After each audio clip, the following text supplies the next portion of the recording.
नमस्कार दोस्तों, मैं अरुण यूट्यूब चैनल पर आपका एक बार फिर से स्वागत है। आफ्टर लॉन्ग टाइम बहुत टाइम हो चुका है मुझे चैनल पर आने।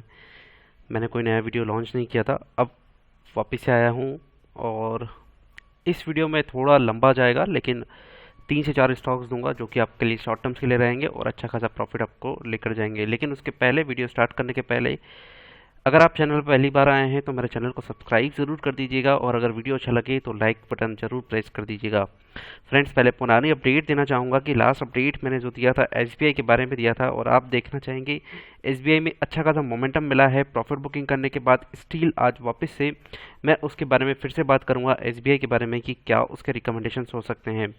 सेकेंडली, वेदांता एक बार फिर से सही मोमेंटम पर आया है। चाहे तो उस स्टॉक्स को बाई करके चलिए, 300 प्लस के जो हैं उसमें टारगेट आपको देखने को मिलेंगे, या फिर आप चाहें तो उसमें एवरेजिंग कर सकते हैं। मेटल स्टॉक्स के बारे में बात करूं तो एनएमडीसीज के मेरे टारगेट्स जो हैं ऑलरेडी अचीव हो चुके हैं, और बाकी के शेयर्स जो हैं, अब एक स्टॉक्स और दूंगा मैं आपको, जो है steel Authority of India limited का, जिसके बारे में मैं आपसे यहाँ पर रिकमेंडेशन दूंगा। वहीं 2 स्टॉक्स और रहेंगे जिसके बारे में मैं आपसे बात करूंगा। पहला स्टॉक इसमें से रहेगा टीएन पेट्रोकेमिकल्स रिलेटेड है, और उस शेयर्स के बारे में हम डिस्कस करेंगे कि क्या उसके लेवल्स हो सकते हैं। और उसके बाद एक बैंकिंग स्टॉक्स और है जिसके बारे में मैं आपसे बात करूंगा। तो चलिए फ्रेंड्स, वीडियो को स्टार्ट करते हैं। और आज का शेयर्स जो है, मेन शेयर जो है सिटी यूनियन बैंक, जिसके बारे में मैं आपसे यहाँ पर बात कर रहा हूँ, वो वाला बैंक है। लास्ट ट्रेडेड प्राइस रहा है 174.15 का, और अगर हाई और लॉस के बारे में बात करूँ तो 173.05 का हमारा हाई रहा है, और 177.40 का हमारा हाई रहा है, और लो 173.05 का रहा है। टेक्निकल रेटिंग्स के हिसाब से देखते हैं स्टॉक्स में हमें क्या मोमेंटम देखने को मिलता है। उसके बाद इसके 2021 के एनालिसिस भी करेंगे कि इससे क्या हमें देखने को मिलते हैं। डेली बेसिस पर देखते हैं तो डेली बेसिस पर स्टॉक्स में हमें स्ट्रॉन्ग बाई पोजीशन देखने को मिलता है। वहीं वीकली बेसिस पर आते हैं तो वीकली बेसिस पर भी स्टॉक्स में आपको स्ट्रॉन्ग बाई पोजीशन देखने को मिल रहा है। मंथली बेसिस पर न्यूट्रल पोजीशन देखने को मिलता है। उस बेसिस पर अगर हम देखें तो स्टॉक्स में आपको बाई पोजीशंस ही देखने को मिल रहा है। अब आते हैं इसके मूविंग एवरेजेस के बारे में, और मूविंग एवरेजेस के बारे में डिस्कस करें तो यहाँ पर इसके सिंपल मूविंग एवरेजेस 5 डेज का है 168.74, 10 डेज का मूविंग एवरेज 168.01, 20 डेज का मूविंग एवरेज 167.65, 50 डेज का 167.80, और यहाँ पर अगर आपसे बात करूँ तो 100 और 200 डेज के भी सिंपल मूविंग एवरेजेस के हिसाब से स्टॉक जो है करंट मार्केट प्राइस से अबव ही चल रहे हैं। सारे मूविंग एवरेजेस से अबव ही ये प्राइस ट्रेड कर रहा है। अब आऊँगा टिका स्टेज पर, और यहाँ पर मैं आपसे इस स्टॉक्स के रिटर्न्स के बारे में बात करूँगा। वीकली बेसिस और मंथली बेसिस पर स्टॉक्स ने हमें कितना रिटर्न्स दिया है, ईयरली बेसिस पर हम इसके बारे में डिस्कस नहीं करेंगे, क्योंकि स्टॉक्स लॉन्ग टर्म्स ड्यूरेशन के हिसाब से नहीं है, शॉर्ट टर्म्स के हिसाब से है, और स्टॉक्स के टारगेट्स भी आपको अच्छे खासे देखने को मिल सकते हैं। वीकली बेसिस पर आते हैं और वीकली बेसिस पर देखते हैं स्टॉक्स में हमें कितना रिटर्न्स देखने को मिला है। तो 7.5% का करंट जो है आपको रिटर्न देखने को मिल रहा है। और अगर आपसे बात करूं एफडी की, तो एफडी में जो रिटर्न चल रहा है करंट रेट 5 to 7% के अराउंड ही चल रहा है। तो वीकली बेसिस पर अगर आप इस स्टॉक्स में अपनी पोजीशन को क्रिएट करते हैं तो 7.5% का आपको रिटर्न मिलता है, जो कि पर एनम के कंपैरिजंस में अगर करूं तो जो आपको एक साल में जो रिटर्न मिलने वाला है वो वीकली बेसिस पर ही इस स्टॉक्स में आपको रिटर्न्स मिलने वाला है। आगे की बात कर रहा हूँ इसलिए कह रहा हूँ कि आपको रिटर्न मिल सकता है इससे ज़्यादा। मंथली बेसिस के बारे में बात करूँ तो मंथली बेसिस पर अगर बात करें तो यहाँ पर आपको 0.84% का पॉजिटिव रिटर्न्स है। ऑन एन एवरेज अगर 80.8 या फिर 50 पैसे का भी अगर मैं रिटर्न्स मानूँ तो 6% रिटर्न होता है इस स्टॉक्स में आपको। अब आते हैं मार्केट कैपिटलाइजेशंस के, तो स्मॉल मार्केट कैप है स्टॉक्स का, और मार्केट कैप भी 12,866 करोड़ का ही आपको देखने को मिलता है। स्टॉक्स की रैंक के बारे में बात करूँ तो 258 आपको यहाँ पर रैंक स्टॉक से देखने को मिलती है। और अगर इसके रिस्क के बारे में बात करूँ तो थोड़ी अच्छी खासी रिस्क है, 2.24 as volatile as Nifty. Nifty के कंपेरिजन से स्टॉक्स की थोड़ी बहुत वॉलेटिलिटी आपको देखने को मिल सकती है। आते फोरकास्ट पर, और यहाँ पर देखेंगे कि स्टॉक्स में कितना एनालिस्ट हमें रिकमेंडेशन दे रहे हैं। तो 23 एनालिस्ट की रिपोर्ट हमारे पास अवेलेबल है टिका स्टेज पर, और उसमें से 70% का ये मानना है कि स्टॉक्स में आप अपनी पोजीशंस को क्रिएट कर सकते हैं। क्योंकि अब मैं आपसे यहाँ पर डिस्कस करूँगा कि इसके फाइनेंशियल्स कैसे रहे हैं, और इतना डीप एनालिसिस नहीं करूँगा। अगर आपको चाहिए कि स्टॉक्स आपको लॉन्ग टर्म्स के हिसाब से चलना चाहिए तो मैं स्टॉक्स को डीप एनालिसिस करके भी आपको बता सकता हूँ कि क्या इसके डेब्ट इक्विटी रेशोज है, और इक्विटी और ईपीएस एनपीए वगैरह क्या इसके रहते हैं, और बाकी की जो रेशियोज होते हैं वो भी मैं आपको यहाँ पर डिस्कस कर सकता हूँ। रेवेन्यू ग्रोथ के बारे में बात करूँ तो ओवर द लास्ट 5 ईयर्स के बारे में रेवेन्यू जो है वो ग्रोथ हुआ है ईयरली 9.26% से, और इंडस्ट्रीज का अगर आप एवरेज देखते हैं तो 16.1%। हमारे लिए एक डाउन पॉइंट यहाँ पर हमें देखने को मिला है कि रेवेन्यू ग्रोथ हमें कम है। मार्केट शेयर्स के बारे में बात करूँ तो अगर रेवेन्यू ग्रोथ कम है तो मार्केट शेयर्स भी आपको हमारा गिरेगा ही सही। तो मार्केट शेयर्स भी यहाँ पर डिक्रीज हुआ है 1.08% से लेकर 0.79% पर हमारा मार्केट शेयर्स आ चुका है। अब आते हैं नेट इनकम्स के बारे में। लास्ट 5 ईयर्स में अगर नेट इनकम्स देखते हैं तो वो ग्रोथ हुआ है 3.81% से। वहीं इंडस्ट्रीज का एवरेज देखते हैं तो नेगेटिव है यहाँ पर 1.59% का। यहाँ पर अगर मैं आपसे कंपैरिजन करूँ तो ये हमारे लिए एक प्लस पॉइंट है कि नेट इनकम्स हमारा यहाँ पर बढ़ रहा है, और कंपैरिजन के बारे में बात करूँ तो 3.81 प्लस 1.59%, जो कि अप्रॉक्सीमेट आपको 5 to 5.5% के अराउंड यहाँ पर आपको देखने को मिलता है net income as compared to industries. जब इंडस्ट्री 0 पर आएगी तो हमारा नेट इनकम 5 to 5.5% के अराउंड यहाँ पर रहेगा। बात करेंगे 2020 और 2021 के रेवेन्यूज के बारे में, और यहाँ पर आप देखते हैं तो टोटल रेवेन्यू यहाँ पर था इंडस्ट्रीज का 4848.55 का सिटी यूनियन बैंक का रेवेन्यू, और जो कि इंक्रीज तो नहीं हुआ है लेकिन ऑलमोस्ट बराबर ही रहा है 4839 के अराउंड। लेकिन ईबीडीआईटी के बारे में बात करूँ तो यहाँ पर कंपनी ने शायद कुछ खर्चों में जो है वो थोड़ा कम किया है, जिसके कारण कंपनी का ईबीडीआईटी जो बड़ा है 665.32 करोड़ का यहाँ पर आपको देखने को मिलता है, और यहाँ पर आप देखते हैं 692.82 का यहाँ पर आपको थोड़ा सा माइनर इंक्रीमेंट देखने को मिलता है। लेकिन थोड़ा सा भी इंक्रीमेंट अगर देखने को मिलता है तो उसका ब्रॉड इम्पैक्ट कितना आता है जब हम नेट इनकम्स पर देखेंगे तो वो आपको यहाँ पर देखने को मिलेगा। पीबीआईटी के बारे में बात करूँ तो profit before interest and tax तो 586.33 करोड़ का यहाँ पर आपको देखने को मिलता है 2020 में। 2021 के बारे में बात करूँ 692.82 का यहाँ पर आपको देखने को मिलता है। कंपनी ने यहाँ पर भी अपने एक्सपेंसेस में रिडक्शंस लेकर आई है, जिसके कारण कंपनी को प्रॉफिटेबिलिटी में इंक्रीज हुआ है। या तो हो सकता है कंपनी ने अपनी प्रोविजनिंग कम करी हो, या फिर एनपीए के बारे में, जिसके बारे में मैं आपसे डिस्कस कर रहा हूँ कि एनपीए की प्रोविजनिंग यहाँ पर कम करी होगी, जिसके कारण कंपनी को यहाँ पर बेनिफिट ज़रूर हुआ है। आते हैं पीबीटी के बारे में। प्रॉफिट बिफोर टैक्स यहाँ पर आप देखते हैं तो यहाँ पर 586.33 करोड़ का आपको देखने को मिलता है 2020 में, और वहीं अब बारे में बात करते हैं 2021 के बारे में तो 692.82 करोड़ का यहाँ पर आपको देखने को मिलता है। मेन फोकस रहता है कंपनी का नेट इनकम्स कितना बड़ा है, तो यहाँ पर आप देखते हैं तो 476.33 करोड़ का यहाँ पर आपको देखने को मिलता है, जो कि इंक्रीज होकर लगभग 1.25 करोड़ के अराउंड 592.82 करोड़ का यहाँ पर आपको नेट इनकम्स देखने को मिलता है। अब बात करते हैं ईपीएस के बारे में, क्योंकि अर्निंग पर शेयर हमारा कितना है ये हमारे लिए एक वैल्यूएबल टॉपिक रहता है कि 6.47 हमारा 2020 में था, जो कि इंक्रीज होकर 8.03 के अराउंड यहाँ पर आपको देखने को मिल रहा है। पे आउट रेशियोज के बारे में बात करूँ तो डिविडेंड पे आउट रेशियो इस सिटी यूनियन बैंक का इतना ज़्यादा अच्छा नहीं है, लेकिन हाँ इसमें आपको डिविडेंड ऑलरेडी मिल चुका होगा अगर एग्जिस्टिंग आप इसमें होल्डिंग रखते हैं तो। आगे बात करेंगे कंपनी के बैलेंस शीट्स के बारे में, और इतना डीप एनालिसिस नहीं करूंगा, सिर्फ करंट रेशियोज के बारे में बात करूंगा कि कंपनी का over the last 5 year current ratios जो रहा है 9.32% रहा है, और अगर इंडस्ट्रीज का आप देखते तो 11.14%। हमारे लिए थर्ड डाउन पॉइंट, पहला मार्केट शेयर, रेवेन्यू ग्रोथ, और तीसरा कंपनी का करंट रेशियोज। करंट रेशियोज निकलता है current assets divide by current liabilities का मतलब है कि हमारी करंट लायबिलिटीज जो है वो ज़्यादा है, जिसके कारण हमारा करंट रेशियोज इंडस्ट्री से कम बढ़ रहा है। आते हैं एनएसई की वेबसाइट पर, और यहाँ पर मैं आपसे डिस्कस करूंगा कि लास्ट ट्रेडिंग सेशन कैसा रहा है। इसके बाद ऑप्शन चेंज बनाएंगे और इसके लेवल्स के बारे में डिस्कस करेंगे कि क्या इसके लेवल्स हो सकते हैं। 52 वीक्स के हाईस के बारे में बात करूँ तो 52 वीक्स का हाई है यहाँ पर 200 का लेवल, जो कि आपको जल्द से जल्द देखने को मिल सकता है। और 52 वीक्स के लो के बारे में बात करूँ तो 115.60 उससे कंपेरिजन करेंगे तो अच्छा खासा मोमेंटम आपको देखने को मिलता है। टोटल क्वांटिटी ट्रेडेड हुआ था इस स्टॉक से 49,09,014 का, और अगर डिलीवरेबल क्वांटिटीज़ के बारे में बात करूं यहाँ पर फ्रेंड्स 20,92,235 का यहाँ पर आपको डिलीवरेबल क्वांटिटीज़ देखने को मिलता है।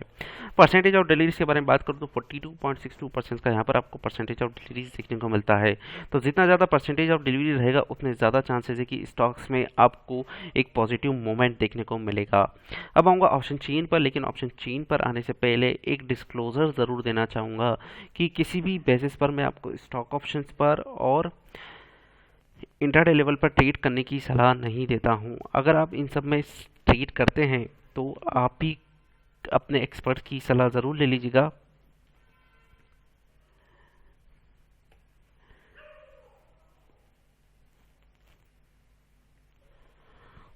29 जुलाई की एक्सपायरी के बारे में डिस्कस कर रहा हूँ फ्रेंड्स। यहाँ पर आपसे क्लोजिंग प्राइस रहा है 174.75 और कॉल ऑप्शंस के थ्रू हम देखेंगे कहाँ पर हमें रेजिस्टेंस देखने को मिल रहा है और पुट ऑप्शंस के थ्रू हम देखेंगे कहाँ पर हमें सपोर्ट देखने को मिल रहा है। फ्रेंड्स लेकर आऊँगा करंट मार्केट प्राइस पर। सबसे पहले कॉल ऑप्शंस को देखेंगे, मल्टीप्लाई बाय आप लॉट साइज कर लीजिएगा ताकि आपको एक्चुअल क्वांटिटीज़ पता चल जाए। और वहीं सबसे पहले हम देखेंगे एट द मनी पर 175 के प्राइस पर। यहाँ पर आप देखते हैं 224 का जो है ओपन इंटरेस्ट देखने को मिलेगा और उसके ऊपर अगर लेके आऊँ तो 180 के प्राइस पर आपको देखने को मिलेगा 278 का ओपन इंटरेस्ट। एक मेजर हर्डल आपको यहाँ पर देखने को मिल रहा है 180 के प्राइस पर।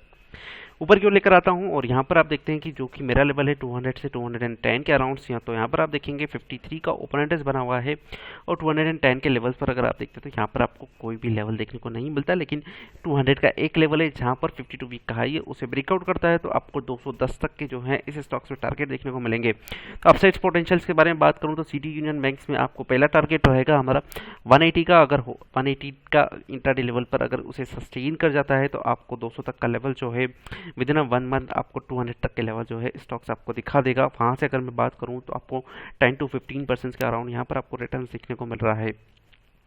एक चीज़ और आपको डिस्क्लोजर दूंगा कि बैंक निफ्टी जो है वो आपको 38,000 के अराउंड जो है आपको देखने को मिल सकता है इस मंथ के एंड तक। तो कीप पोजीशन बनाकर रखें और अच्छा खासा प्रॉफिट आप कमाते रहें, लेकिन ऑप्शंस के बारे में मैं आपसे रिकमेंडेशन नहीं दूंगा। पुट ऑप्शंस पर आएंगे और यहाँ पर देखेंगे अगर स्टॉक्स नीचे की ओर गिरता है तो कहाँ पर आपको सपोर्ट लेगा। तो सबसे पहला सपोर्ट जो है 175 पर है, नॉमिनल सपोर्ट है लेकिन इतना ज़्यादा नहीं है, फिर भी ठीक है। और ऊपर की ओर लेकर आता हूँ 170 की प्राइस पर, तो यहाँ पर एक आपको अच्छा सपोर्ट देखने को मिल रहा है। 47 का ओपन इंटरेस्ट बना हुआ। चेंज इन ओपन इंटरेस्ट के बारे में बात करूँ तो 21 का यहाँ पर आपको चेंज इन ओपन इंटरेस्ट मतलब नए कॉन्ट्रैक्ट जुड़े हैं जो कि हमारे एक सपोर्ट के बारे में बात करते हैं। एक और सपोर्ट है जो कि दो हमारे लिए मेजर सपोर्ट्स कहलाएंगे। 160 का प्राइस है, 74 के ओपन इंटरेस्ट बने हुए। चेंज इन ओपन इंटरेस्ट के बारे में बात करूँ तो 15 का चेंज इन ओपन इंटरेस्ट हमें यहाँ पर नया देखने को मिलता है। अब आते हैं स्ट्रॉन्ग सपोर्ट जो कि है 150 का लेवल्स। 127 का ओपन इंटरेस्ट बना हुआ। चेंज इन ओपन इंटरेस्ट के बारे में बात करूँ तो 9 आज के नए कॉन्ट्रैक्ट्स यहाँ पर जुड़े हैं। फ्रेंड्स ये सारा लॉट साइज में अवेलेबल है, मेरे पास क्वांटिटीज़ नहीं है, तो आप मल्टीप्लाई बाय लॉट साइज कर दीजिएगा। जितने का भी लॉट साइज होगा आप मल्टीप्लाई करेंगे तो एक्चुअल क्वांटिटीज़ आपको यहाँ पर पता चल जाएगी। दो सपोर्ट्स हमें देखने को मिले हैं 150 का और सेकेंड सपोर्ट है 160 का। स्टॉप लॉस के बारे में बात करूँ तो अगर आप इंट्राडे लेवल पर या वीकली बेसिस पर ट्रेड करते हैं, स्टॉक्स नीचे की ओर गिरता है तो 160 के लेवल पर आप अपनी पोजीशंस को एक्सीड कर दीजिए। वहीं आप अगर लॉन्ग टर्म्स के हिसाब से अगर बाय करते हैं तो स्टॉक्स में आपको 160 से 150 के लेवल पर अपने स्टॉक्स को एवरेजिंग करके चल सकते हैं, क्योंकि ये वो लेवल है जहाँ पर स्टॉक्स अपना सपोर्ट ले ही लेगा, 100% श्योरिटी है। ये हो गया यूनियन बैंक के बारे में, मैंने आपसे सब कुछ रिकमेंडेशन कर दिया है। एक बार फिर से टिकट साइज पर लेकर आऊँगा और आगे की ओर बात करेंगे कि स्टॉक्स में आपको इसके वैल्यूएशंस और टेक्निकल बेसिस पर इसकी क्या वॉलिटिलिटी रहती है वो भी हम देखेंगे। सिटी यूनियन बैंक्स का पी रेशो है 21.70 और price to book value ratios के बारे में बात करूँ 2.43 का आपको यहाँ पर देखने को मिलता है। HDFC बैंक के बारे में बात करूँ तो 26.29 का यहाँ पर आपको पी रेशो देखने को मिलता है। पीबी रेशो 3.98, लेकिन स्टॉक थोड़ा महंगा पड़ता है। वैल्यूएशंस के लिहाज से HDFC बैंक एक अच्छा स्टॉक है जहाँ पर अपनी पोजीशंस को बनाकर अच्छा खासा प्रॉफिट अर्न कर सकते हैं। ICICI बैंक्स 4 फिगर्स में जल्दी ही आपको देखने को मिल सकता है। 24.45 का P ratio, price to book value 3.46, under valued stocks है। स्टॉक्स में अच्छा खासा मोमेंटम है और स्टॉक्स एक अच्छे खासे लेवल पर भी आपको देखने को मिल सकता है। 3 to 4 ईयर्स के बारे में बात करूँ तो स्टॉक जो है आपको 1000 के अबव ही स्टॉक्स आपको देखने को मिल सकता है। हो सकता है 1 ईयर में ही 1000 के अबव ये स्टॉक्स आपको देखने को मिले। कोटक महिंद्रा बैंक 34.78 और प्राइस टू बुक रेशियो 5.13। उस हिसाब से अगर बात करें तो वैल्यूएशन के हिसाब से सिटी यूनियन बैंक आपको एक अच्छे खासे लेवल पर देखने को मिल रहा है। और डिविडेंड यील्ड के बारे में बात करूं तो इतना अच्छा नहीं है, मैं ऑलरेडी आपसे उसके बारे में बात कर चुका हूं। अब आते हैं इसके वॉलिटिलिटीज़ के बारे में। तो वॉलिटिलिटीज़ के बारे में बात करूं तो 38.28% का यहाँ पर आपको वॉलिटिलिटी देखने को मिलता है सिटी यूनियन बैंक में। FDFC बैंक के बारे में बात करूँ तो 28.25% का यहाँ पर आपको देखने को मिलता है। ICICI बैंक 35.99% और वहीं कोटक महिंद्रा बैंक 29.68% के अराउंड यहाँ पर आपको देखने को मिलता है। तो वॉलिटिलिटीज़ के बारे में जब हम निफ्टी से कंपैरिजन कर रहे थे तभी मैंने आपसे कहा था कि वॉलिटिलिटीज़ जो है वो इस स्टॉक्स में आपको देखने को ही मिलेगा ज़्यादा। अब बात करते हैं स्टॉक्स में एफडी की, तो एफडी से ज़्यादा ही स्टॉक्स आपको रिटर्न्स कर रहा है। स्टॉक्स में आप अपनी पोजीशंस को कहीं पर भी एग्जिट कर सकते हैं। करंट मार्केट प्राइस से स्टॉक्स के मैंने आपको टारगेट्स दे दिए हैं 180, 200 और 210 मेरा लास्ट टारगेट है, जहाँ पर आप अपनी पोजीशंस को एग्जिट कर सकते हैं। लेकिन एक चीज़ और, जब स्टॉक्स 200 के लेवल पर आए तो 190 का स्टॉप लॉस लेकर चल सकते हैं, क्योंकि स्टॉक्स 200 के बाद शायद थोड़ा करेक्शन ज़रूर लेगा। या तो 200 पर अपनी प्रॉफिट बुकिंग करिए, 190 पर आए तो फिर से बाई करिए और 209 तक के टारगेट लेकर चलिए। आगे क्यों आते हैं स्टॉक्स में, देखते हैं कि स्टॉक्स में होल्डिंग्स पैटर्न्स किसके क्या रहे हैं। और प्रमोटर्स के बारे में बात करेंगे तो लास्ट 6 मंथ में प्रमोटर्स ने अपनी होल्डिंग को कांस्टेंट करके रखा है। वहीं म्यूचुअल फंड्स ने अपनी होल्डिंग को जो है यहाँ पर इंक्रीज किया है 1.36% से लास्ट 3 मंथ्स के बारे में बात करूँ। और एफआईआईज ने अपनी होल्डिंग को यहाँ पर कांस्टेंट करा है, मतलब म्यूचुअल फंड्स ने अपनी पोजीशंस को बनाया है। इसका क्लियरली इंडिकेशन है कि स्टॉक्स में आपको अपसाइड पोटेंशियल्स देखने को ज़रूर मिलेगा। अब आते हैं सेकंड स्टॉक्स के बारे में। जिस स्टॉक्स के बारे में मैं आपसे डिस्कस कर रहा हूँ वो है एसबीआई बैंक के बारे में। एसबीआई के बारे में बात करूँ तो एसबीआई का लास्ट क्लोजिंग प्राइस रहा है 428.65, जिसका हाई और लोज के बारे में बात करूँ तो 441 का जो है 52 वीक का हाई रहा है, और लो के बारे में 175.75 का रहा है 52 वीक्स के बारे में बात कर रहा हूँ। सिक्योरिटी वाइज डिलीवरी पोजीशन के बारे में बात करूँ तो टोटल क्वांटिटी ट्रेडेड हुआ है 2,98,86,777 का 97 का आपको टोटल क्वांटिटी ट्रेडेड देखने को मिलता है। वहीं डिलीवरेबल क्वांटिटीज़ के बारे में बात करूँ तो 89,14,078 का यहाँ पर आपको डिलीवरेबल क्वांटिटीज़ देखने को मिलता है। और परसेंटेज ऑफ डिलीवरीज के बारे में बात करूं, 29.83 का परसेंटेज ऑफ डिलीवरीज आपको यहाँ पर देखने को मिलता है। तो जितना ज़्यादा परसेंटेज ऑफ डिलीवरीज रहेगा उतने ज़्यादा चांसेस है कि स्टॉक्स में आपको एक पॉजिटिव मोमेंटम देखने को मिलेगा। स्टॉक्स में चाहे तो करंट मार्केट प्राइस पर बाई कर सकते हैं, अदरवाइज अगर 420 के लेवल्स पर स्टॉक्स आपको वापस देखने को मिलता है तो स्टॉक्स में अपनी पोजिशन को जो है वो आप बना सकते हैं। अब आते हैं इसके टारगेट्स के बारे में बात करूँ तो पहला टारगेट रहेगा 445 का, सेकेंड टारगेट रहेगा 465 का, और लास्ट मेरा टारगेट रहेगा 480 का टारगेट रहेगा। तो स्टॉक्स में अपनी पोजीशंस को इजीली क्रिएट कर सकते हैं। यहाँ से अगर आपसे बात करूँ तो 42 जो कि 10 रुपीज़ का होता है, 428 में अगर 42 अगर आप जोड़ेंगे तो अप्रॉक्सीमेट 470 के अराउंड जो है आपको देखने को मिलता है, और 10% का रिटर्न जो है आपको 3 to 6 मंथ के अराउंड आपको देखने को मिल सकता है। अदरवाइज अगर आप चाहते हैं कि 440 के अराउंड अपनी प्रॉफिट बुकिंग कर सकते हैं, और 445 के लेवल्स जो है वो मेरे रहेंगे शॉर्ट टर्म्स के हिसाब से। अब आते हैं सेकेंड स्टॉक्स के बारे में, जिसके बारे में मैं आपसे बात कर रहा था, और वो स्टॉक्स है टी एंड पेट्रो के बारे में। चूँकि एक अच्छा खासा स्टॉक्स है, स्टॉक्स के रिजल्ट्स भी आए हैं, तो स्टॉक्स चाहे तो आप अपनी पोजीशंस को क्रिएट कर सकते हैं। और ये स्टॉक्स जो है आप लॉन्ग टर्म्स के हिसाब से भी लेकर चलेंगे तो स्टॉक्स में आपको अप्रॉक्सीमेट 50 to 60% के अराउंड जो है आपको रिटर्न देखने को मिलता है। स्टॉक्स को मैं 90 के लेवल से जो है बाय रिकमेंडेशन दे रहा हूँ, क्योंकि मैं यूट्यूब पर चैनल पर मैं अपने वीडियोस बना नहीं रहा था, लेकिन इस स्टॉक्स को रिकमेंडेशन ज़रूर दे रहा था। तो डिलीवरी वाइज पोजीशंस के बारे में बात करेंगे, उसके बाद टारगेट के प्राइस भी बारे में बात करूंगा, क्योंकि ज़्यादा एनालिसिस नहीं करूंगा। टोटल क्वांटिटी ट्रेडेड हुआ है 36,37,605 का। डिलीवरेबल क्वांटिटीज़ के बारे में बात करूँ तो 15,49,744 का। परसेंटेज ऑफ डिलीवरीज के बारे में बात करूँ तो 42.60% के अराउंड यहाँ पर आपको देखने को मिलता है। तो अच्छा खासा यहाँ पर परसेंटेज ऑफ डिलीवरी है, जिसके कारण स्टॉक्स में आप अपनी पोजीशंस को क्रिएट कर सकते हैं। और स्टॉक्स के बारे में बात करूँ तो स्टॉक के टारगेट जो है आपको 145 से 150 तक के लेवल जो है स्टॉक्स में आपको देखने को मिलेंगे। तीन टारगेट दूंगा आपको, 135, 145 एंड 150 मेरा लास्ट टारगेट रहेगा।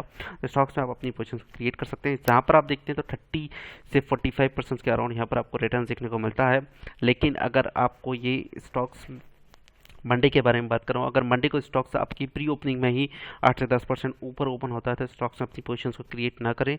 स्टॉक्स के अच्छे खासे रिजल्ट्स आए हैं, और स्टॉक्स के बारे में बात करूँ तो शायद मेरा अंदाज है कि स्टॉक्स में आपको मंडे को 10% तक का जो है रिटर्न ही आपको देखने को मिल सकता है इंट्राडे लेवल पर।